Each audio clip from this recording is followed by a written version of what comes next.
Hello, good morning or good evening dyan sa inyo. Ito yung 4, 5, and 6 na ginagawa ko tuwing umaga. Okay? Part 2. Continuation lang to ng 1, 2, 3. And then yung andyan yung kamay, then liquid up. Heels up yan. Heels up din. So, kung makikita niyo siya sa camera, heels up. Baksak lang siya. Wala siyang power. Diretso na yung katawan. Nag-heels up for 20 to 30 seconds. Yung breathing din, inhale and exhale. Inhale and exhale. Inhale, exhale. Inhale, exhale. Just drop your arms. And heels up. Together yung heels.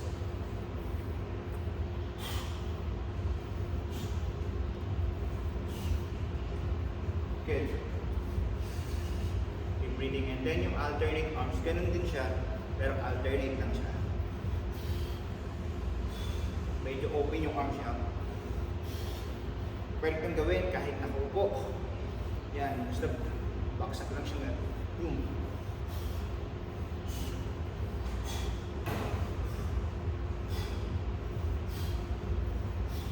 This is number 5. Number 5.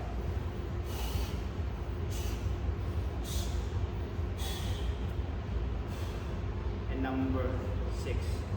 So in number 6, open your legs. Open it. Open your chest. And this one.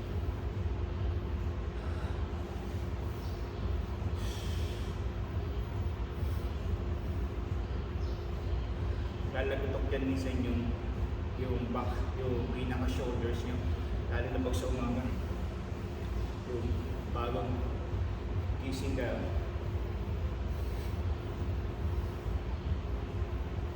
Yung mga movements na ginagawa ko is more on Qigong movement.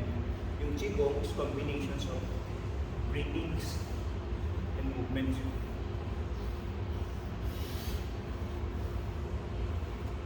Ganda yan.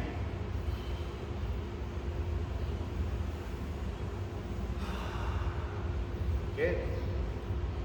Again. Ito yung ating 4, 5, and 6. That is the part 2. So, pag nasa ulo nyo yung 1, 2, 3, isama nyo itong 4, 5, and 6. Okay? Thank you.